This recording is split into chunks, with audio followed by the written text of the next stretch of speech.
But you have to change it. You have to learn how to process it and integrate, have it available to you, and then start just acting differently and accepting what it is and looking at it for what it is. And your body will eventually catch up to that. Like, you can't avoid triggers for the rest of your life. It's not possible. It's not healthy to avoid triggers. Welcome back to another episode of Till the Wheels Fall Off. I'm Matt. I'm Paige. What's the difference between coping and changing? Like, we all know kind of intuitively what coping with stress is, how to do it. We talk about it a lot on the show, actually. A lot of what existing and surviving in a relationship where there's toxicity is about coping. But is that the same as changing? And what are the benefits of coping versus changing? And what's the difference? How do you do this? We're going to talk about it a lot. We've got a lot of experience with coping and a lot of experience with changing. And are you coping right now, or are you actually changing? Or healing, if you want to say that. I like healing. That is better. Are you coping or are you healing? That's even better. Let's go with that one. Okay. But we're going to talk about it today. It's going to be a pretty interesting episode, going back to a lot of the tools that both of us have learned and getting through this and what we still do today in a lot of ways in different aspects of our life. Because as it turns out, it's not necessarily that one is better than the other. They're both just very necessary. So let's find out where you are today as we get through this. First things first, thanks to Soberlink, the sponsor for today's show. If you don't know what Soberlink is, it's the world's greatest accountability device that is disguised as a breathalyzer. If you are somebody like me and you're in a relationship with someone and your drinking has become a problem and your words no longer have meaning, Soberlink may be the thing that helps you rebuild that trust that is gone. Remember, trust is lost in buckets and it's rebuilt in tiny little droplets. And every time you show a negative test, it is a droplet back into that proverbial bucket of trust. So you set up a network of people that get notified every single time you use the device. So I would set up Paige, for instance. And whenever I would use the device, it would show her, hey, he's doing the deal. And this serves two purposes. One, it holds you accountable because whoever you set up, and you can set up multiple people, they get notified every time you do it. So it's going to keep you from stopping at the liquor store, stopping at the bar on the way home, and using the device. Two, it also gives you a group of people who are in your corner rooting for you, which is a really valuable thing to have at a time like this. So it's not just it's not just a gotcha tool. This is also something that is going to help you rebuild trust in your relationship. Gotcha. What did you just reach over here for? I stole the rock. Gotcha. Okay. Soberlink it's never been easier now to get into one of these things. It used to be that you would have to buy a device and they weren't cheap, like $500. And then you would have to get a monthly plan, which is like $100 or more than that a month. Because it's like a cell phone, right? There's a consistent, there's data reporting. This thing isn't just like a plastic breathalyzer. This thing has facial recognition technology. It's self-reporting. It's tamper-proof. It has a standby team 24/7 that reviews the data. And they know the difference between someone who's got on like a heavy cologne versus someone who had something to drink. And if they notice something funny in the data, they will ask you to retest. They are not trying to catch people or ruin relationships. They are just trying to provide the best data possible. And it is a world-class device. Now they're offering rentals on these things. So for as little as $19 a month, when you sign up for a 1-year plan, that's all it takes now. $19 get you started right now today. Get a device, get going, minimal upfront out-of-pocket costs. And since you're an awesome listener of our show, if you go to soberlink.com/wheels, they're going to send you a $100 Visa gift card that you can use on anything you want. You can use it on the monthly plan cost. You can use it on Amazon. You can use it at the grocery store. You can use it on Tufo merch, which we'll talk about here in a second. It's a multitude of uses. Again, go to soberlink.com/wheels. While you're on the internet, go over to tufo.com. Check out our free Facebook community that is built just for you guys. I think probably one of the most, or the last pure places on the internet where people are just genuinely trying to help each other. And it's amazing. It's great. It's got thousands of members, listeners of the show. You have to be a listener of the show, by the way. And if you go, we ask questions. It's welcome back. If you're a listener, that's how we greet people. You guys should know this by now. Or, hey, y'all. Yeah, that's welcome to Paige's Perspective. Yeah, that's how, but it's built for you guys. We've got merch up there. Paige has got one of the rocks right there. Show them the rock. It's got our logo on the front. On the back, it says, "Thank you for being my rock." This is a really cool way to acknowledge the journey that someone else has walked with you through recovery. We've also got some merch up there. We've got some hat. Is there any hats left? One hat. Well, get the last one. There's one hat left. It's a white one, I believe. Wait, one or two. I think it's one. There's some hats left. There's some sweatshirts and things like that. And we are actually repping some of the new stuff we've just got in. It's so cozy. Yeah, super cozy, super comfortable. If you have our previous sweatshirts, these are just hoodie versions of those. So they're oversized. They're super comfortable. They got designs in the back, which we're not going to show you right now. Yeah, they're the same. That would be weird to stand up right here in front of the camera, but yeah, they're the same brand, but different designs. Yes, different designs. I'm still rocking. And we've got t-shirts as well. hoodie. Be on the lookout. We'll put that on social media. We'll put it on our website and get all these photos and everything else taken in short order. All right. On to the episode. Jeez. What? You're hitting things. And I apologize for any of you that are sensitive to mouth noises or anything like that. Because You brought the whole package in here? I brought the whole bag of Dark Reese's Thins. dark Reese's Thins. That's the best dark chocolate. Dark chocolate with the Reese's is better than a regular chocolate, milk chocolate. Fight me. It's true. And nothing's better than a thin version of anything because you can eat more of them and I don't feel like thin less Oreos. bad about yourself. Yeah, this is being recorded right before Halloween. So we're snacking a little bit here. Yeah. Sugar or fake sugar. Yeah, so good for us. Anyway. Okay.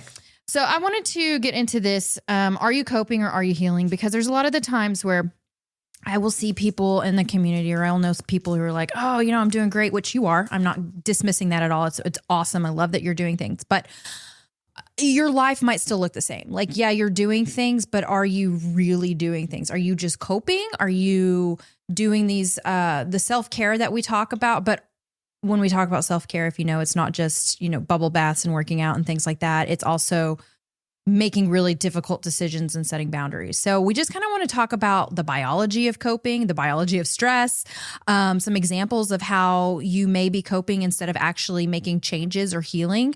And I don't know, I was kind of excited to have this conversation because if you listen to my Paige's perspective, the beginning, I say, hey y'all, welcome to Paige's perspective. Tools to cope with life. To help you cope with life, right? And I do give you tools to cope with life, but I also give you tools to actually change your life and to help you within your healing. So coping is extremely important. I'm not dismissing that, but we have to separate them a little bit so that we can see what is really working in your life and are you using it as an avoidance tool?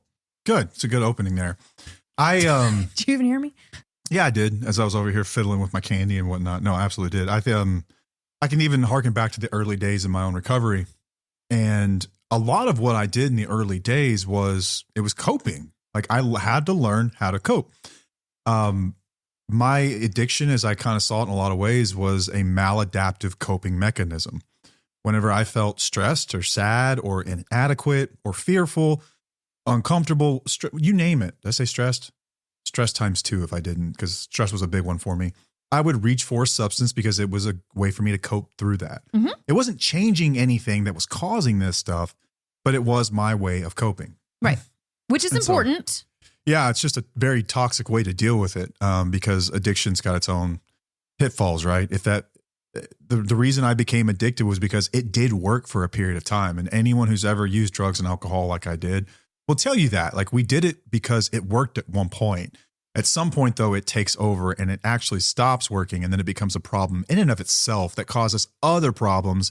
And now we've got our hands full. And I've got a lot of experience with coping with substances. And then when I got sober in early recovery, coping in some of the most extreme ways possible, as we will talk about someone like the Stoic philosophy of Marcus Aurelius. And we'll talk about Seneca and a lot about what those guys thought and how to create like this inner citadel. Acceptance is the answer. Okay, I don't want to go through like a 30-minute me. Conversation of this, but we will bring it into context because it's not just. I want to talk about other things besides that, but I think it's important for people to understand where that is appropriate and where it's not fully helpful for the rest of your life. At the end of the day, spoiler alert, you cannot cope your way through really bad environments forever. Eventually, this will start to show up in your physiology, as we will talk about when we get into some of the allostatic load, polyvagal nerve theory, and some of the ways that stress actually affects your body. And so coping is a very important skill that all adults need to have. Don't get me wrong. You will go through stressful periods in your life, and it is important to know how to deal with that. If you're someone like me and you're in recovery, it is literally life or death that you learn how to deal with this stuff. But at some point, coping becomes it's not necessarily avoidance. I think it is just the absence of action. It is the absence of change. You're still doing something that's beneficial to you. Don't get me wrong. But what you'll do as life gets more and more stressful is you'll just spend most of your time coping. That's what you do. You have something on my chin. Yeah, keep going. You're just going to be coping nonstop. And that's what I found myself doing a great deal of. But in early recovery, I will just tell the story now, and then we'll get on to the episode itself. I've got a lot of experience in dealing with stress and coping. And in the beginning, I was convinced that you could not hurt me if I didn't give you permission, that nothing could hurt me if I didn't give you permission, that I could create what is referred to often as the inner citadel within my life, which I could retreat to into my mind and into my soul. And in that place, I gave you permission about what I gave permission as to what affected me and what did not. And this is like sort of this extreme idea. Wholesale acceptance is the answer. I literally tattooed it on my rib cage. It was so important to me. But That's a cool tattoo. it's cool, I guess. But there's this this quote by Marcus Aurelius, and if you're not familiar with Marcus's work, he was a Roman emperor. No, Greek. Wait. Oh, my brain just went blank. One of them old guys from the Mediterranean is pretty sure he's a Roman emperor anyway. But he wrote in his journal every day, and at some point we published this poor bastard's journal, and it's called Meditations. And it's the thoughts of Marcus Aurelius. And Marcus Aurelius was of the Stoic philosophy thinking, and wrote some of the most beautiful words about how to cope whenever life gets crazy. Also, just some very wise thoughts that have transcended generations, thousands and thousands of years. It's a book that I love, and I read. And every time I read it, and I've read it a couple times now, it's like book fairies go and put something else new in there. I've got it highlighted. My copy's got notes in it, and it's just amazing. But there's this, I think it was in Meditation 6, I can't remember, 6:1 maybe 6:11. He says, the mind unconquered by violent passions is a citadel, for a man has no fortress more impregnable in which to find refuge and remain safe forever. You have power over your mind, not outside events. Realize this and you will find strength. And I took that shit straight to heart. Yeah. I took that shit straight to heart. Me and Paige used to have debates over this all the time. Mm-hmm. Isaiah Berlin wrote, I think the book was Inner Citadel. Don't quote me on that. Isaiah Berlin's got this quote. You're on fire today, boo. I'm just not on I like today. it. No, I think it's very human. Thank you. He said, when the natural road toward human fulfillment is blocked, human beings retreat into themselves, become involved in themselves, and try to create inwardly that which some evil fate has denied them externally. If you cannot obtain from the world that which you really desire, you must teach yourself not to want it. If you cannot get what you want, you must teach yourself to want what you can get. This is a very frequent form of spiritual retreat in depth into a kind of inner citadel in which you try to lock yourself up against all the fearful ills of the world. This is a stage of healing, I think. I think that we will all go here, and I think that it's very valuable. Don't get me wrong. I'm not saying don't do this, because I think that this is such a valuable tool at certain times in your life through certain things that you go through. Perseverance is important. We talk about resilience on the show a lot, and it is important. If you're going to get through this, whatever you're going through, some form of this will be required at times. I had to go through it. You had to go through it in some ways, or you tried. You rebelled against it from the beginning, but yes, you tried. But I went through this. Let's give a example that's not too emotional here. Let's say that you work in a really, really toxic environment. So you have a toxic boss. Let's say you've got an extreme workload. Let's say it's just crazy. I dealt with this during COVID. I was in logistics during COVID, and I hate all of you for sitting at home and just ordering shit. You made my life hell. Thanks a lot. Sorry. Almost ruined me. It's why my beard is gray from doing this all day. Oh my God. But anyway, I was walking in every day, and it was just a mess. It was like there were way too many orders, not enough truck drivers to go around, customers that were pissed off, people that were demanding of where's this stuff? And we could not, there was not enough supply for the demand. It was insane. Prices were going through the roof. Everyone was mad, and it was not a fun time to be in logistics. And it was upsetting, like really upsetting. It's hard not being able to perform your job. It's hard having to change things that have been, policies like on the fly. It's really tough. It's really tough emotionally to get through that kind of thing. And I would come home every day and just be like, literally every day was the worst day of my professional career. Every single day for years, this was like this. At some point though, I remembered what I had learned about Marcus Aurelius' teachings and everything else in this inner citadel. And I realized that it was my expectations, not the world, that was causing me stress. It was causing me anxiety. It was causing me pain, because my expectation was that my life was supposed to be not stressful, because it had been at one point. It had been calm and peaceful, and we had it, not to say it didn't have its challenges, but we were able to get through it. And then during COVID, it was a whole new level of just suck. And I had not accepted the fact that this was normal. And so one day I literally told myself, this is normal. You should not expect anything other than to come in here and it to be crazy and people to be upset. And that is okay. That is what normal is now. I had to stop teaching myself to want what I previously had, which was a stress-free life. Now think about how toxic this is at 30,000 feet, but this is what you have to do to survive sometimes. This is what you have to do. Let's say that you've been in a relationship with a lot of toxicity and you're trying to get through a tough patch. You have to accept what is right now. And I had to stop giving myself permission to get upset at what I wanted, which was, God forbid, I wanted something less stressful, right? God forbid you want safety. God forbid you want, like, this can go too far. Be careful with this. It can go too far because we have choices and we have options. Like I could have quit that job. I feel like this mentality is very appropriate whenever you don't have choices and you don't have any, you can't leave like at this moment. Now you can make steps to leave. Like you can make steps to get yourself out of that environment. But I think it just keeps you in this space of like, I have no choice and I'm just going to have to deal with this. So I have to shift my perspective. But the reality is these days we do have choices. We have a lot of decisions that we can make. We aren't stuck in that environment. And the longer we tell ourselves like, oh, we just have to like deal with it and tolerate it, our body's not going to let us, stick that way for a long period of time. It just never sat right with me. Like I understand how important it is and how it is for like, way back in the day when you didn't have options to leave a relationship, or maybe it was challenging to leave a job or something like that, then yes, this mentality is great. But why don't you look at all of your options first before you go to that mentality? Yeah, I agree with you 100%. This was a survival skill for me that I had to learn. Mm-hmm. But in going to that extreme, what I did learn was that I had a lot more control over my emotions and my ability to cope than I ever dreamed. Yeah. It's just not a place that you can live forever because, as we will talk about, it does come with its own downsides. Yeah. There's cause and effect here. Don't get me wrong. This is not a place you want to live forever. I tried it though, and I was convinced I could do it. And I did it for years, literally years. I lived in this until I got to the point where it started to affect my health, and it started to affect my mental health. It started to affect my physiology. My blood work markers were fucked up. I mean, it will affect you at some point. It comes back to haunt you. It's supposed to be meant as a bridge and not the destination to where you want to go. That's a beautiful way to put it. It is. It's necessary in crisis, but if you're doing it permanently or you're expecting to do this for long term, it's going to be harmful long term.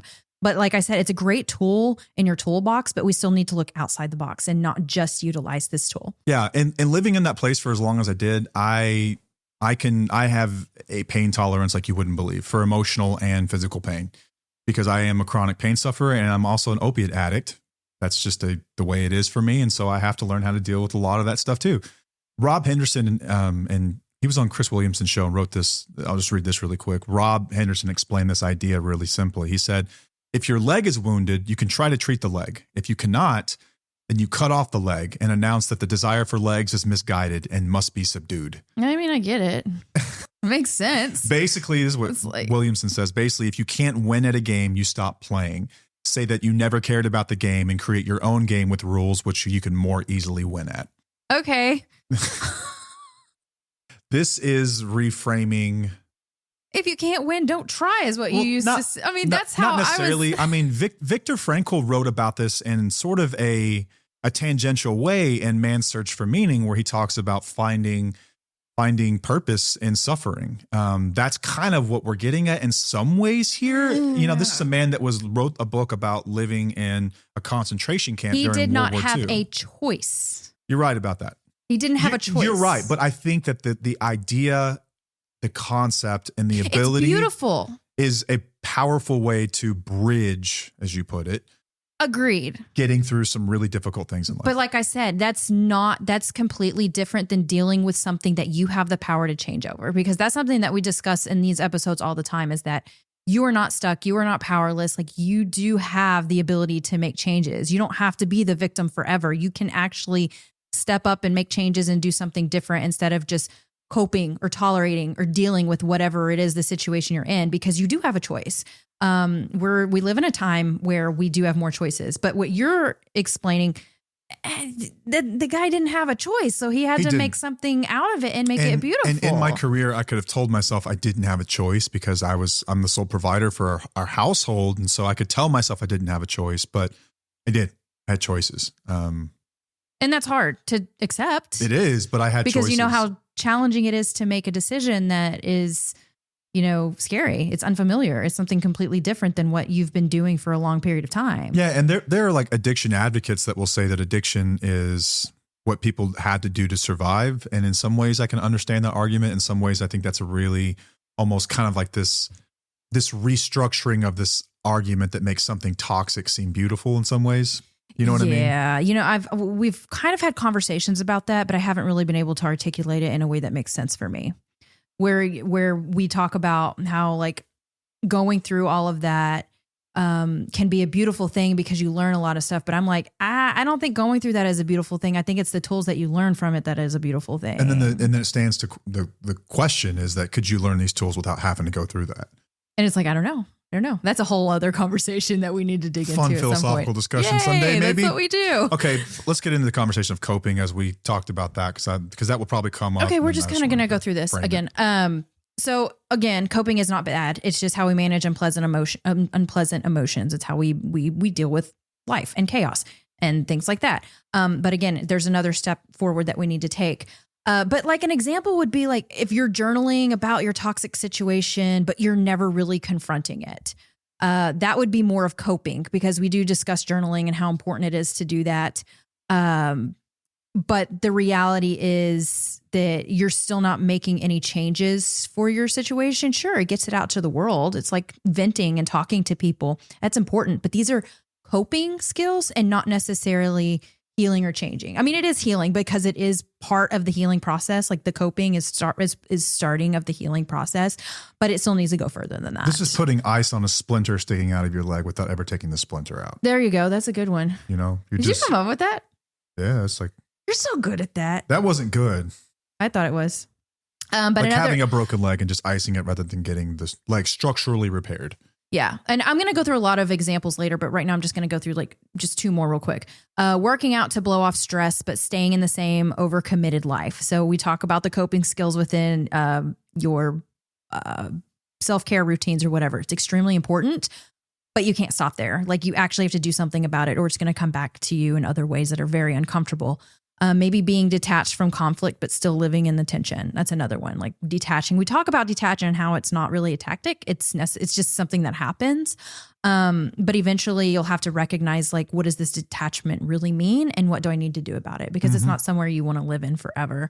So coping helps you through the storm, but it doesn't like rebuild your life or rebuild the house that was torn down within the storm. Right. You actually have to take action. Yeah. And there should also be noted that there is some nuance and there's a gray area here. Well, let's say that you've got a pretty stressful life, but you start working out at lunchtime and you find that your stress is decreased to a manageable level. You might have just needed exercise. And is this a form of coping without changing? Yeah, but it's very manageable, right? What you will find is that addiction, since we're talking about addiction for a moment, addiction is progressive and over time it generally gets worse, not better.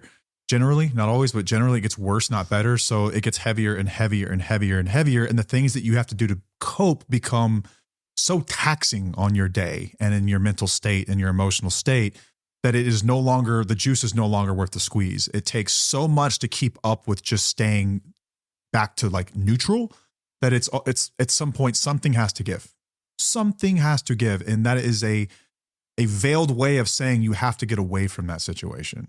Yeah. And I think another important aspect about coping is that some people aren't ready for massive changes, obviously, right? To make big decisions or take action. Man. So what you do is that you cope and you do these things that we teach you, like with the self-care stuff, and it helps build you up to take action in a way that is necessary for you. I think that's been a pretty standard way for our listeners, like from that have started from the beginning and the layers that they peeled off. It started that way. It's like, it's the coping. And then it's like, all right, I'm doing all these things. I'm building myself up. And then I can finally take action that's really going to be beneficial for me. Yeah. And so there were some researchers back in the 90s, Bruce McEwen and Elliot Stellar, I think it's how you say his name, Stellar or Stellar, I'm not certain, but developed this idea of the allostatic load. There is such a thing as chronic coping. Your body can only handle so much. Chronic stress has real, measurable biological consequences. And we kind of all accept this. Now, the allostatic process and the allostatic load certainly has criticisms. Like, what are we actually measuring? Are we measuring homeostatic markers like cholesterol levels or lipid levels in your liver? But I think it's very reasonable to say that and I know that when you get stressed, your body responds. Have you ever gotten sick because you've been so stressed? I have. I know that you have. Mm-hmm. You can get sick. Some people get they get GI issues, headaches, constant migraines. Your blood panels will come back all out of whack. Chronic stress is bad for the body. How bad, to what degree, it differs with every single person. But what we do know is read about it. Allostatic load. Read about how chronic coping keeps you it keeps your stress systems on high alert and active. Cortisol, heart rate, inflammation, all these things that are detrimental to your overall physiological health start to deteriorate because of stress. There's also polyvagal theory. Polyvagal theory is a pretty interesting one. I think that it is, in some ways, it has become almost like horoscopy and almost like attachment theory, where it became like a one-size-fits-all idea for what's going on with you. And I think it's an oversimplification in a lot of ways of what is really happening whenever you're under an immense amount of stress. But I think that what we can agree on is that the framework that the nervous system only really relaxes whenever you're in real safety, not when you're just managing danger better has merit. And there's merit to that idea that there's therapeutic value. It gives people the language for understanding safety and what shutdown is versus connection. The polyvagal theory basically breaks down your nervous system into 3 different components, and it talks about how you can be in a social engagement state, a fight or flight state, or a shutdown/freeze state. And in one, you're safe and connected. This is when you have warmth and you can make eye contact and you can empathize with people. And then you can get into fight or flight, which many of us know. This is your sympathetic nervous response. Anger, anxiety, racing heart rate. These are symptoms of that. And then there's shutdown freeze mode, which is when your nervous system becomes so overwhelmed that it starts to shut down to conserve energy or avoid pain. And this is numbness, dissociation. And so a lot of people will hear things like this and try to oversimplify it and try to almost work around this as the soul theory that encompasses everything that you're going through. It is a kernel of the truth, but it is not the whole truth, in my belief anyway. And just the science that I've read about this and everything else, it's very interesting. And I think it gives us, put it this way, it starts really good conversations. Yeah, for sure. I can just say that is that your body at some point cannot be fooled anymore by coping. Nope. It cannot. I tried this. Okay. When I was going through COVID, like I only had a handful of skills that I knew how to work with. One of them was box breathing. I could breathe. I could journal. I could make gratitude lists. Exercise. I could exercise. I would go to AA meetings. I would talk.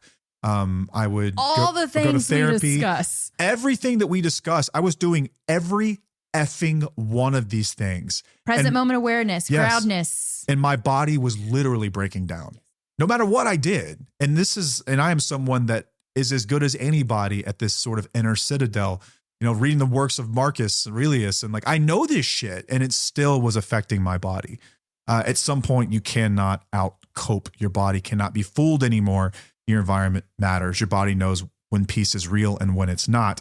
Chronic coping is more or less functional freezing. You're going to get numb. You're going to get fatigued. You're going to get detached, and it's going to start to affect your life in a multitude of ways. But true healing lowers your baseline stress. It lowers the stressors, and that is done through environmental changes. The basis of our course is social learning theory, which essentially states that your environment has a great deal to do with the way that you're able to cope and respond to stress and your triggers. And your environment is a huge player in that, but we can't always change our environment. sympathetic to that there are reasons why we stay in these situations. I am one of them. I have my own reasons. I stayed in that work environment. Some of you have these same reasons for the reasons that you stay in your marriages and you stay in your relationships. Maybe there's children, maybe there's finances, maybe you're just not ready yet. It's very real. I just want you to know that if you're thinking that self-care is going to be the cure-all, you're wrong. Right.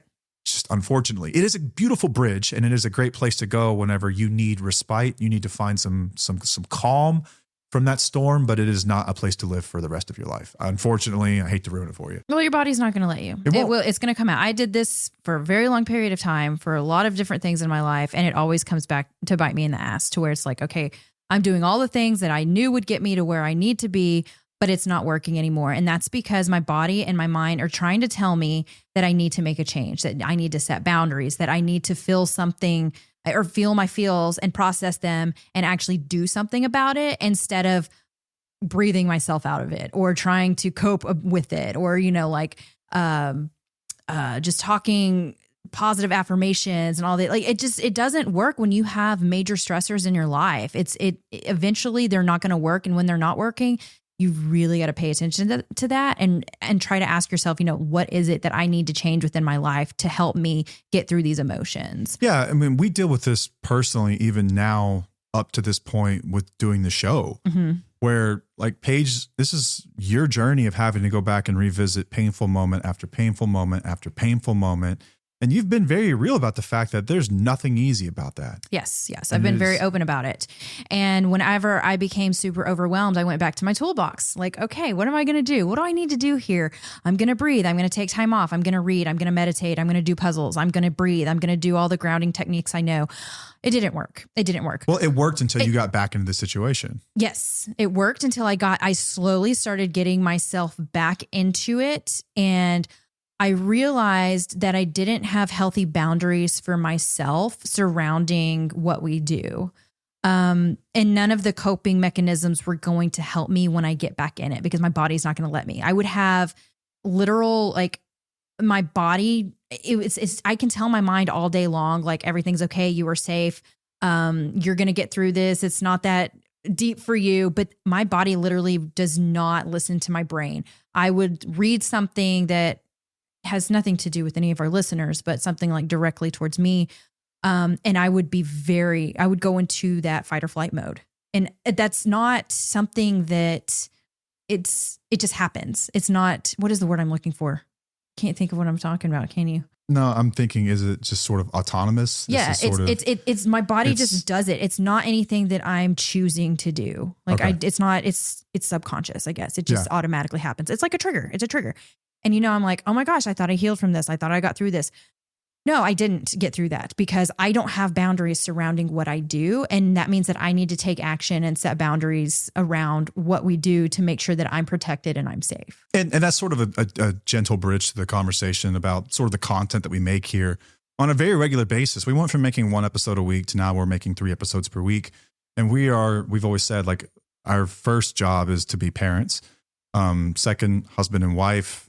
Third, we've got careers. And then we have this thing, which is very important to your lives, to our lives in a lot of ways. But it's also, at the end of the day, it's at the bottom of the totem pole when it comes to our personal priorities and our own mental states and emotional states. And so we're going to dial back the content a little bit, the cadence of it. You're still going to get content, maybe just not as frequent. Yeah. So maybe you'll get a full episode like these Wednesday episodes every other week. Maybe you'll get our like individual ones on those weeks that we don't have this one or something like that. We haven't quite figured it out. But what we're saying here is that this is how real this stuff is to us, is that we know and we practice it in our own lives. I would suggest you do the same. Is that when nothing has changed internally, your environment is the last thing you have to look at changing. So your amount of exposure to this sort of thing. So like for a lot of people, they will move out of the home that they're in with this person that's causing them so much trouble. And what they'll find is, holy shit, I've never felt this calm. I forgot what it felt like to feel this calm. Mm-hmm. And, maybe that person makes changes and then they get back into that home and things are okay. But if they're not, your body's not going to lie to you. It's not going to tell you. So we've been trying to work through this very same thing with this content, because remember before we started the show, we were just like happy husband and wife living our lives.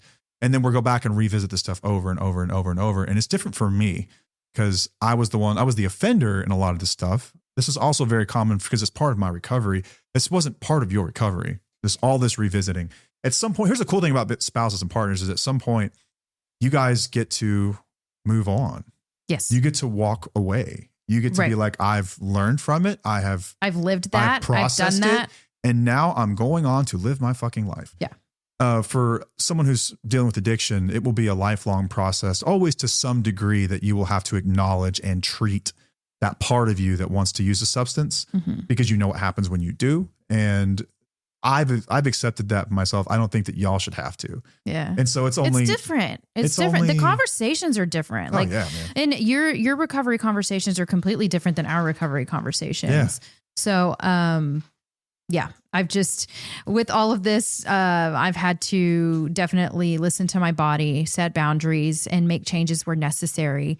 To take care of myself, like I know me, I know my body, I know what I can handle and what I can't. And I have to just scale back a little bit and have those boundaries. And that's healthy. I think that's important. I think it's important for us. It's important for me. It's important for our kids. It's important for you guys too, so that you understand that we live this life too. And that we are practicing what we preach. It'd be rather hypocritical. Right. It? It would. And it's at a different, I don't want to say it's at a different level, but it is kind of it's a different situation, I guess I could say, but it's still a life thing. Like we talk about life skills all the time, the things that you learn like this right here, it can be applied within your work environment, your parents' environment, your friend environment, your relationship environment. So we're utilizing it in our this recovery environment, in our podcasting hobby environment, and I think that that's important. I think it's important to share that with y'all and be transparent and let you know what we're going through and that we are practicing what we preach. And I feel very clear on this based on the episode that we are discussing today. Yeah.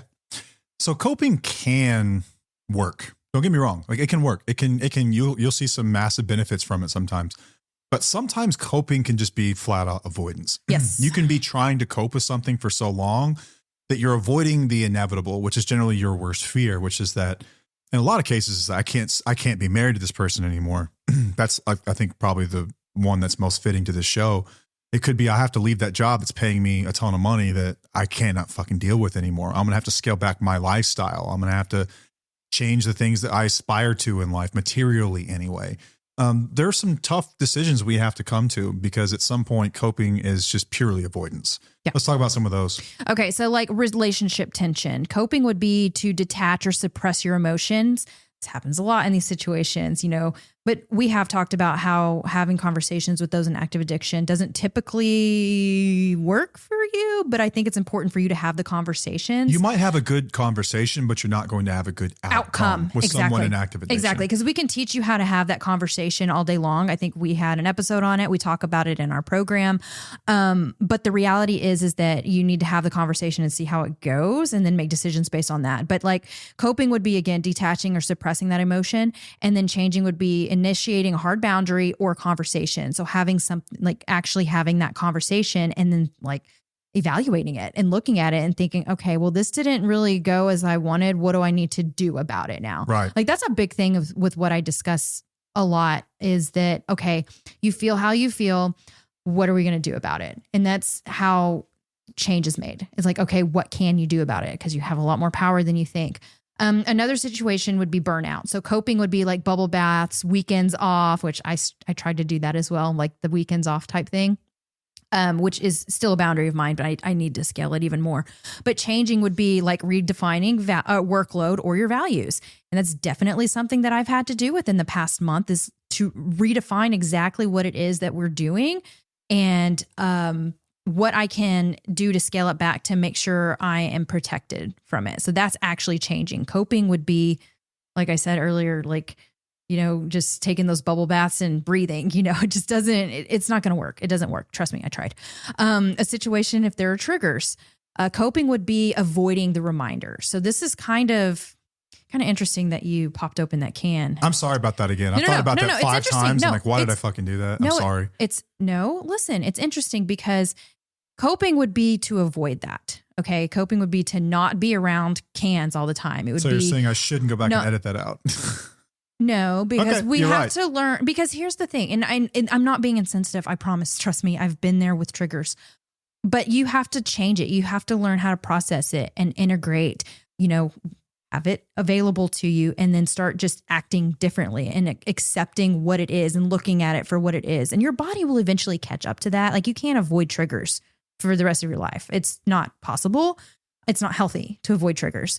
If that was the case, then we would probably avoid going out of our houses, considering that there is alcohol everywhere, and you can't avoid that. There are some people that try to live this way. Yeah. I've heard about them. I've never actually met one, but I've read their stories online, authored by them, but they will quite literally try to shelter themselves from any kind of alcohol. Like, they'll change the way that they go home because there might be a bar they used to go to. There might be a liquor store. I understand, like, early on, maybe you do some of these things, but these are people who are like deep into recovery, who are like years in, but not really have ever learned how to cope and process this shit. Okay. And to this day, whenever they see alcohol, if they're somewhere, they start shaking. Okay. That's coping. They haven't really dealt with the underlying issues on how to process it and deal with it and manage it. You can't hide forever, man. Because let's be real, a can opening, that's not dangerous. I know that it does lead to dangerous situations from, in people's minds. Diet Coke, they say, is pretty bad for you. It is really bad for you. And we're like, y'all, it's weird. We're on a kick of Diet Coke, and it is unlike us because we drink water like it's going out of style. I still drink a gallon of water. I just drink a gallon of Diet Coke on top of it. We've been on a Diet Coke kick. It's really odd. But in order to change or heal, you really have to deal with that stuff. You cannot avoid it forever. It's just not healthy. Another situation would be like emotional pain, and your coping would be, oh, stay calm. Let's journal. Let's breathe through it. Let's do all this, which, okay, that's okay. Sure. That's going to help you in the beginning, but in order to change or really heal, you have to make the life adjustment that is creating the pain. You have to get away from the thing that's creating the pain. Right. Exactly. End of story. Like that. At the end of the day, like, you can do all these things and you can cope. You can get through some hard times, but if your life is coping, we have a problem. And both of us have lived in this zone before, where your entire fucking day is essentially coping. And then at some point you recognize, this is usually long after you get really good at coping, you realize how much energy it's taking to cope. And you go, fuck, you know what I could do? I could just make a change. Yeah. Legit. But what I hate is that someone would hear that and go, well, it's not worth coping then. No, it is. It is. Like, those tools are so important. Like, necessary. Those are the tools. That's the fabric of life. That really is, that to learn how to deal with uncertainty and to learn how to deal with stress. But if it's constant and that is all you're doing, like you're training for the Olympics of coping, full-time coping artist over here, that you have got to change the environment and the things that is causing you to cope. Yeah. You've got to change that. You have to solve problems. That's not solving problems. No, you're not solving a problem in that situation. So I know we've talked a little bit about self-care and whatnot, but I kind of want to talk about the self-care trap, like when regulation replaces resolution. I know that there's a lot of stuff on the internet that probably talks about self-care. Hell, we talk about self-care all the time. Yeah. But I feel like we dig into it a lot deeper than what most people think self-care is. Surface level self-care. But it doesn't necessarily equal healing. It's problems being solved that is going to equal healing. But we tell people to breathe and journal and ground and do all those things. Again, great tools. But if you're using them to tolerate the dysfunction instead of change it, it's not healing. It's just maintenance. You're just maintaining. You're just like you're really just surviving at that point. It's another level of surviving instead of thriving. Yes. It's surviving with better tools. Right. Like, you can't yoga your way out of chronic stress caused by, you being avoidant from it, about avoiding it. It's like, oh yeah, I would love for you to go to yoga. I think it's beautiful. It's very helpful. It does teach you a lot about life. But again, it'll only be temporary. You've got to make some actual changes within your life. It just doesn't repair. It doesn't repair things. Like, just taking care of yourself doesn't really address what the problem is. That's why I have a problem with it's like, just focus on yourself, or just stay in your lane, or just do what you need to do, because you're still not solving the actual problem. You're still just coping. You're still just dealing with that one part of yourself, when in reality, you've got to do something a little bit deeper or a little heavier.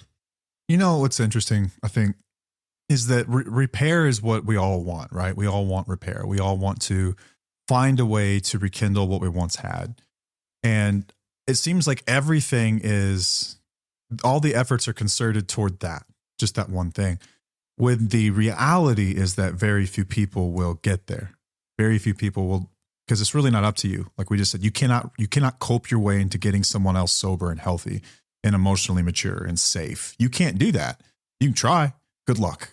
Let me know how it goes in 20 years. It doesn't work. It just doesn't work. And I wonder why there aren't more resources for how to leave a bad relationship, how to leave a toxic situation, how to leave a toxic boss, how to grieve the loss of what you wanted, how to just deal with the loss in general. Like why there aren't more resources for that, because that's really what people need.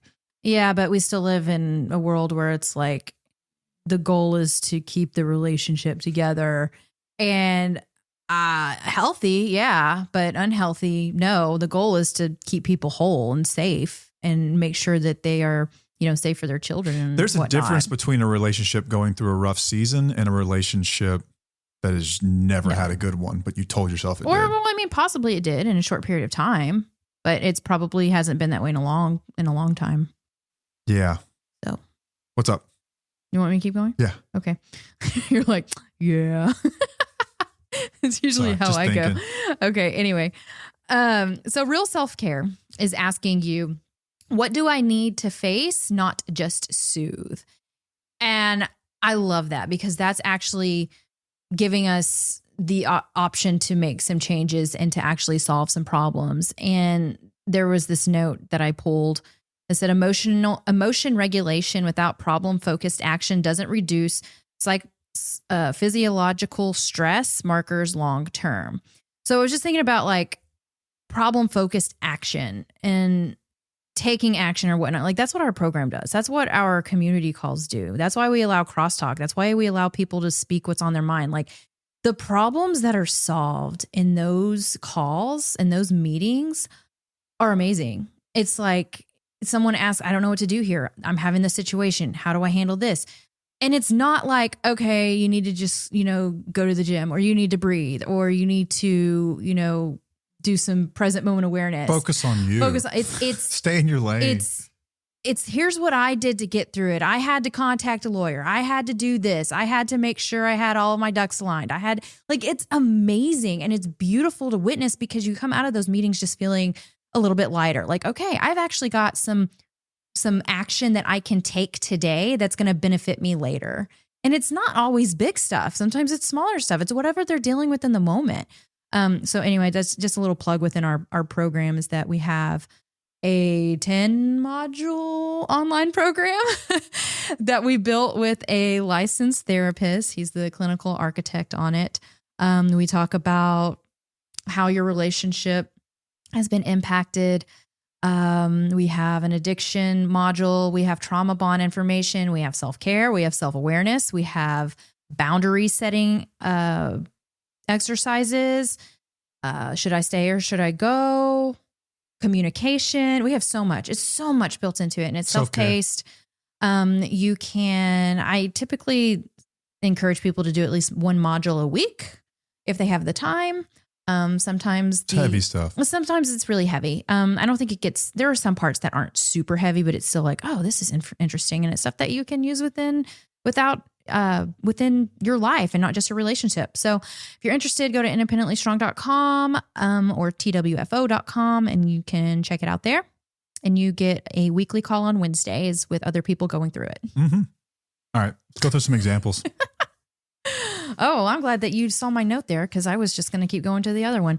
Okay, so let's look at some real life examples of coping versus changing. I know I mentioned some earlier, but let's think of a relationship conflict. So coping would be going silent for a few days to keep the peace and pretending that everything is fine. Or maybe you just sit back there and we you're often frame this as overanalyzing. Giving them space. Yeah, giving them space. Or it's like, well, you frame it as like, keeping the peace, like literally you're like, I'm not going to speak how I feel because it's just going to cause problems or it doesn't matter and da-da-da. But changing would be like, we need to talk about what happened and then address the behavior, even if it's uncomfortable. Again, this is very difficult with somebody in active addiction. It doesn't necessarily work, but I do think that it's important for you to have a conversation with somebody. You need to let it out and not suppress your emotions, because the way you're feeling is how you feel and it's valid. So coping would be just like shrugging it under the rug. Like you can't do that. You need to look at it and like address it somehow. Work stress. Let me do this one. Oh, go for it. All right.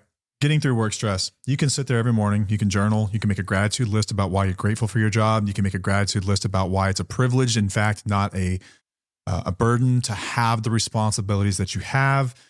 You can talk about the anxiety caused by your job in your therapy sessions. You could have conversation with professional coaches and professional groups about it.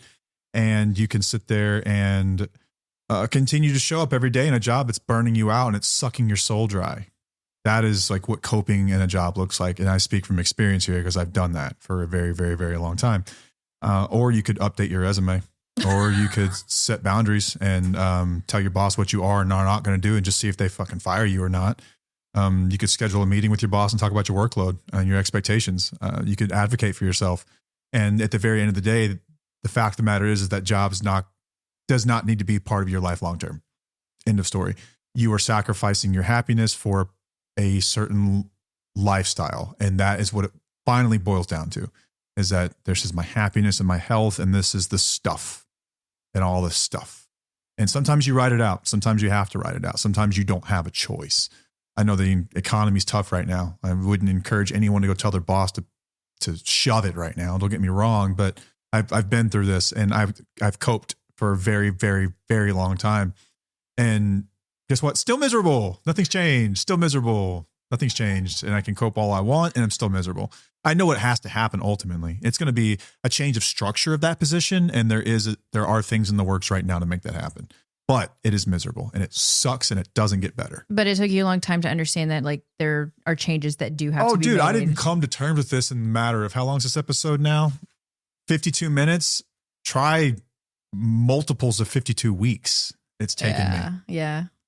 You threw an F-bomb in there. You haven't thrown one of those in a while. I've been trying to get better about that. That means that you're serious about it. That was honest. Okay, so I'm going to talk about parenting overwhelm. I was honest. Are you not honest most of the time? That's just when it's just pure me, man. There's an F-bomb and that's it. No, you really haven't been throwing I've been trying to get better about it, like, because seriously. And then I'm the one in the background. I go, like, I'll be saying all the bad words. I'm like, I need to do better about this. I've even talked to our the support group about that. I'm like, yeah, I need to kind of chill on that, but it's okay. There were clips where I would have to mute so much stuff because I'm just cussing. And I'm like, oh, that's not like, class. That's a lot of There's work. No class in that, man. Come on now. Honest or not, I have a bigger vocabulary than that. Agreed. There is power in a well-placed F-bomb. Agreed. It just can't be all the time. No. Because then it's just trashy. Yeah. Yeah. Ooh, I feel called out on that, but that's okay. That wasn't for you. That was for me. I'll work on that. Well, you're the one who taught me how to talk like that. Let's be real. It's me. It's my fault. Let's think about this. Really? You work in the trucking industry. That's true. Okay. And your family, when I first, okay, we're getting off topic, but this is a story. When I first met your family and I was around them, the F-bomb was everywhere. There was shit. There was F. There was GD. There was and I was just like, I never heard my mom say the F word. Like my parents would say damn. They would say hell. She would throw shit around sometimes. I think I heard her say it one time behind closed doors growing up.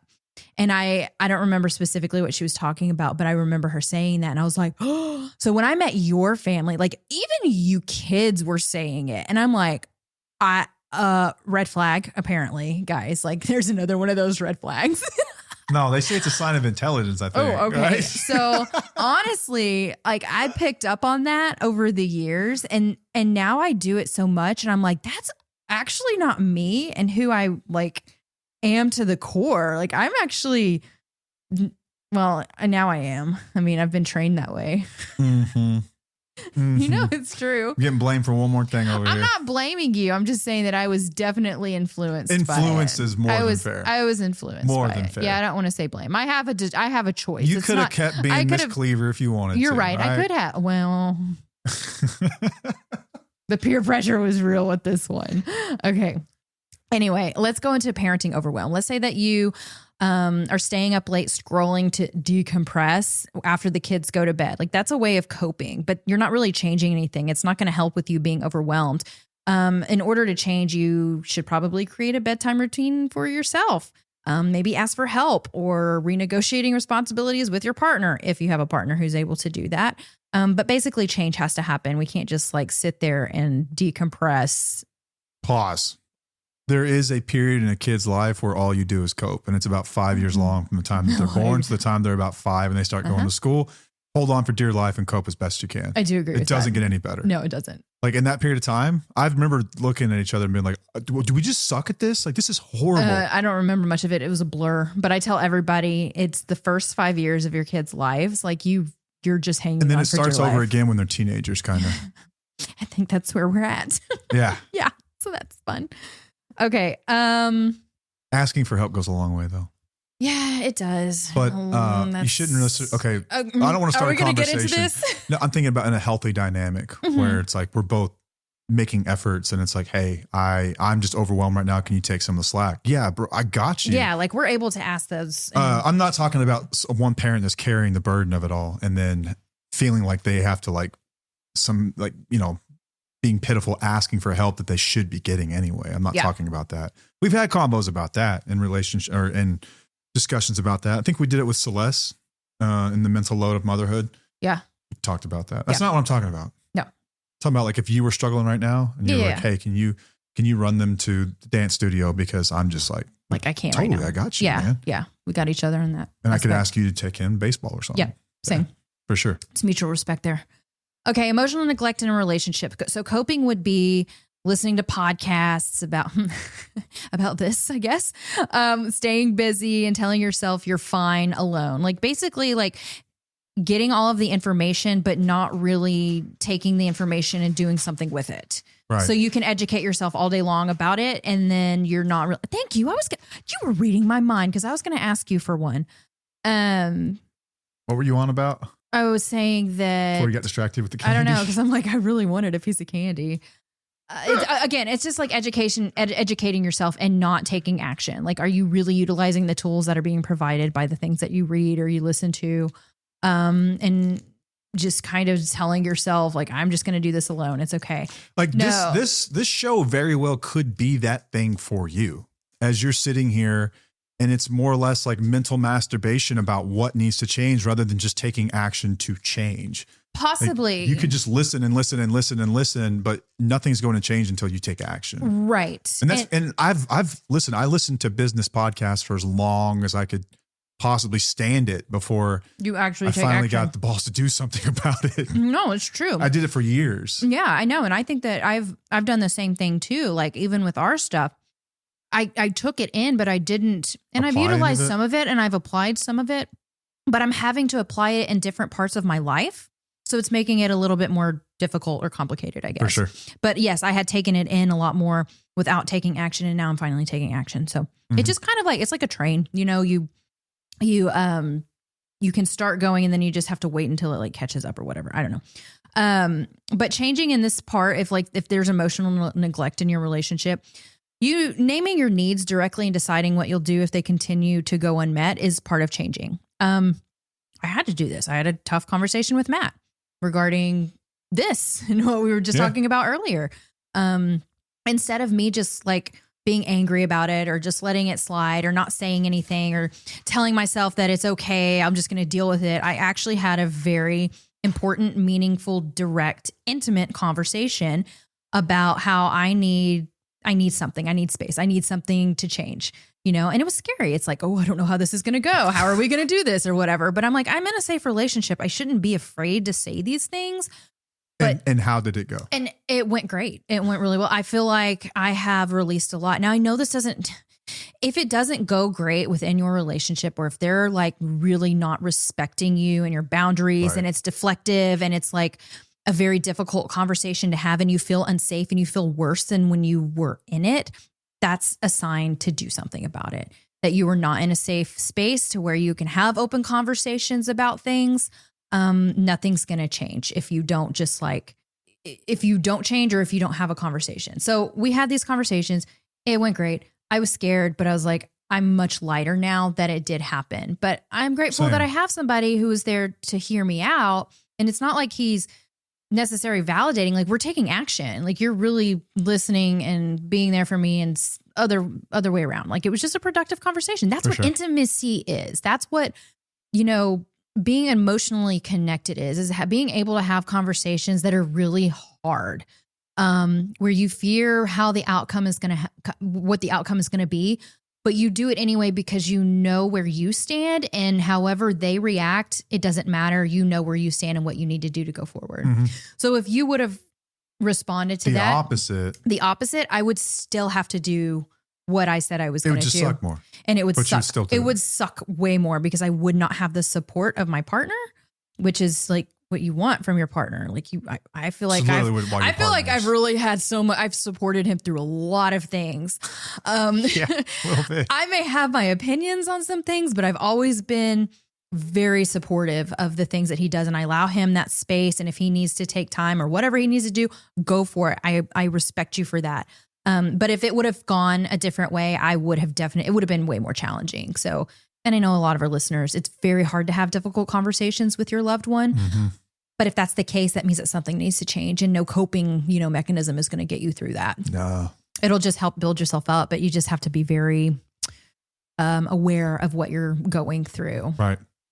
Okay. Financial stress is another one. If you are someone that gets a lot of joy out of purchasing things, like there are a lot of people, I've looked at credit delinquencies and credit usage, and it's actually down the most recent quarter, but how accurate is that data even? I don't know where it's coming from.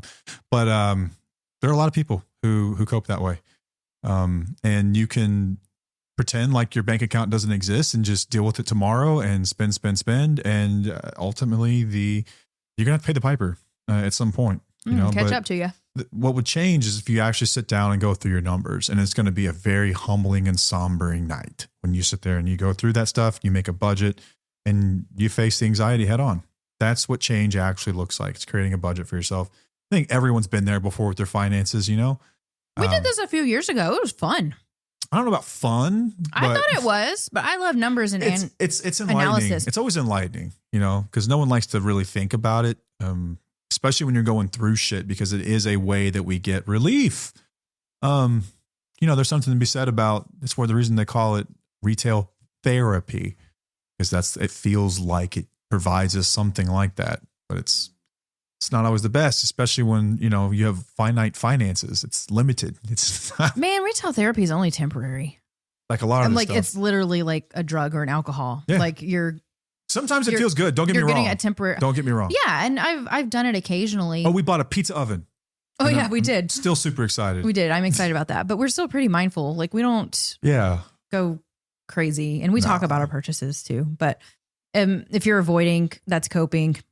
If you're sitting down and actually looking at your stuff, that's changing and healing and going through the process. Social media burnout. Yeah. So coping would be taking short breaks or deleting the app for a week. I encourage people to do that a lot. All the time. But guess what? It doesn't always work. You still have to get down like. What does work though is an app that I've forgotten to use. We've used Screens In and then Brick. It works. It literally just keeps you off of it. You will find other things to occupy your time with. Setting a daily limit for yourself, just like we do for our kids. Or like if I don't know why we do this. I've been guilty of this in the past, is that we follow accounts that are triggering, whether this is politics or it's something from a controversial creator, but following accounts that trigger us. Like, why do we do that? Are you talking about us? No, in general? Us. Just the population. Okay. Us, gotcha. Right? Gotcha. Yeah. People, like, why do we do this to, I don't know, but unfollow that shit. It doesn't exist. Like it doesn't change the fact that stuff is out there, but the way in which they frame it is designed to get a rise out of you, so you engage with it, and they get paid when you do that, by the way. Right, they do. They get paid. Every time I see someone angry in someone else's comments, I'm like, they're getting paid by this. Right, you're just fueling them. They don't even give a fuck. They're trolling most of the time. Most of the time it's rage bait, so. Yeah. Yeah. Hey, rage bait's a business now. Don't be fooled, man. Stop doing it. They stop getting paid.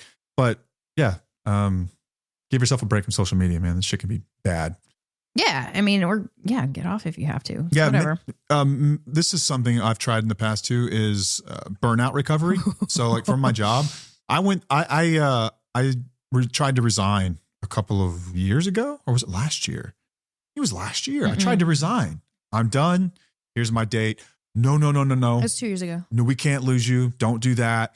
Take a month off. And I remember coming home and being like, they told me to take a month off. And Paige was like, well, that's kind of cool. I mean, it doesn't fix anything. Not what I said. It doesn't fix anything. That's where we were at. It's like, should we just take it? I'm like, all this is allowing you like to stay longer. It's just a breadcrumb of like, here, this is what I can give you if you just keep going. If you return to the same routine, it's going to end up in the same abject failure. And that is true. You have got to redesign your schedule, your which is what we've done here. That's what we're trying to do. You have to scale back. Saying no to commitments that just absolutely drain you. You have to learn how to delegate things, redefine what being productive actually means.